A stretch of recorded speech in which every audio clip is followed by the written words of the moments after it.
Vous savez, dans la vie, apprenez à honorer les connexions divines que Dieu a établies. Je vous dis la vérité. Vous voulez aller loin dans la vie? Honorez les connexions divines. Frères et sœurs, premier salaire c'était 25 000, deuxième 20 000, troisième 15 000. Je sors de l'abîme de la pauvreté. J'ai côtoyé le fond du sac de la pauvreté. Et je sais exactement comment on en sort. La loi de l'honneur, c'est l'une des lois fondamentales qui va te permettre d'aller tellement vite dans la vie. Parce que Dieu, pour tout ce qu'il fera dans ta vie, il fera entrer des connexions divines qui vont permettre ton ascension fulgurante. Aucun ange ne t'apparaîtra pour t'aider avec la face d'un ange. Il prendra toujours la face d'un homme sur la terre des hommes. Allez demander à Abraham, votre père. Aucun ange ne viendra sous la forme d'un ange. Parce que certains d'entre nous, en étant hospitaliers, la Bible dit nous avons accueilli des hommes. Il y a des gens que tu rencontres dans la vie, ce ne sont pas des hommes normaux. À ton égard, ce sont des anges. C'est des personnes que Dieu a mis dans ta vie pour te sortir d'une tribulation, d'une situation. Beaucoup se sont retrouvés en prison, malades, abandonnés, parce qu'ils n'ont pas su reconnaître la personne de destinée que tu avais envoyée dans leur vie pour les faire sortir du problème quand le problème se poserait. Il ne faut pas penser que tout se règle avec la prière. Ce n'est pas vrai. Il y a des situations qu'on ne règle pas en priant. Il y a des situations qu'on règle en honorant les lois et les principes divins. Et c'est ça le problème des charismatiques. Feu. Il n'y a pas feu sur tout problème. Non. Il y a des problèmes où tu dois t'asseoir et tu dois verser l'eau sur le feu qui est en toi parce que tu as tellement brûlé que tu as besoin de sagesse. Tu as besoin de sagesse. Le grand Abraham. Qui peut être comme Abraham? Grand homme. Hey! Je lui dis quitte ton père, la maison de ton père, vas-y dans le pays, je te montrerai, je te bénirai. Dieu lui a parlé face à face. Il n'y avait pas de prophète intermédiaire, face à face. Et puis, Dieu dit, je vais te bénir. Et puis Abraham s'en va. Première chose, pour que Dieu commence à intervenir radicalement, il faut la rencontre avec Melchisedec. Mais comment Dieu a parlé à Abraham, il doit rencontrer Melchisedec. Pourquoi? Mais parce que c'est comme ça que Dieu opère. Il faut des connexions divines. Et après Melchisedec, voyez-vous, il arrive encore, il doit rencontrer les 3 anges. Les 3 anges entrent chez lui. Quand il regarde, il voit 3 hommes. Et rapidement, il les reçoit. Il honore leur venue. Vous savez, frères et sœurs, faites attention à comment vous recevez quelqu'un que Dieu vous envoie.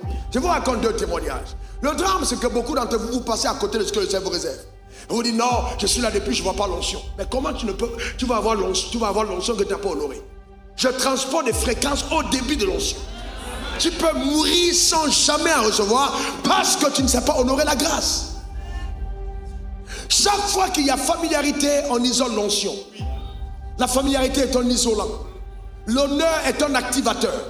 La familiarité est un isolant. L'honneur est un activateur, un amplificateur du rayonnement de la grâce. Quand tu honores une grâce, tu amplifies ce mouvement à ton égard.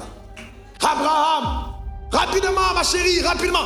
Papa Abraham, maman, cours. Mais c'est un patriarche. C'est un patriarche. Il peut dire, je suis un patriarche, serviteur, occupez-vous d'eux. Non, lui-même est à la tâche. Lui-même.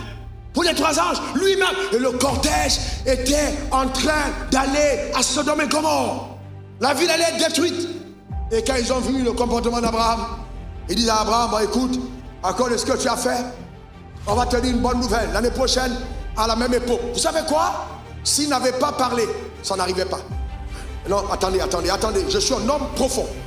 Amen. Je suis un homme profond. Je connais la Bible. Et Dieu m'a révélé la Bible. Par une humilité, je te le dis sérieusement. Dieu t'a dit n'importe quoi. Si un homme n'a pas dit sur la terre ce que Dieu t'a dit dans le secret, tu perds ton temps, tu ne verras pas.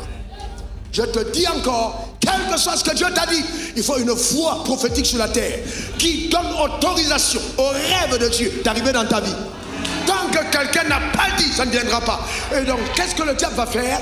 Il va tout faire pour court-circuiter cette voix, afin que si elle parle même dans ta vie, qu'il ne soit pas légitime pour recevoir.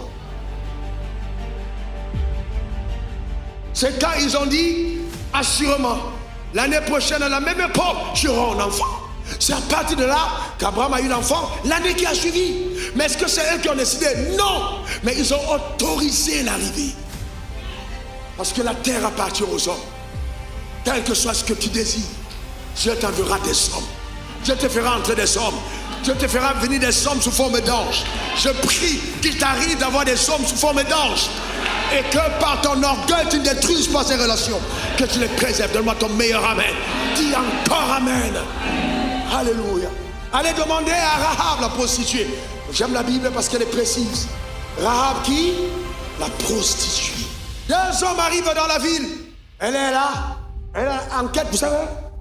Les prostituées aussi, vous savez, chaque commerce doit faire sa publicité. Son marketing, on doit aller à l'attaque, à la région du client. Donc quand tu regardes les deux gars, tu ne connais pas dans la ville, généralement les étrangers sont les meilleurs clients des prostituées. Parce qu'on se dit qu'ils sont loin de leurs femmes. Et donc, voyez-vous donc, c'est pour ça qu'elles rentrent toujours autour des hôtels. Parce qu'on se dit comme ils sont loin, alors il y a des gens qui n'ont pas de maîtrise de leur libido.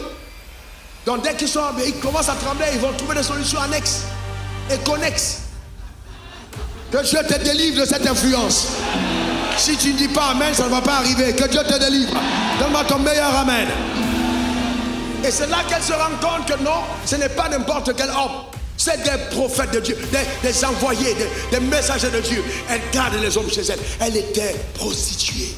Mais elle a honoré les prophètes. La Bible dit qu'elle est devenue ancêtre de Jésus à cause de l'honneur.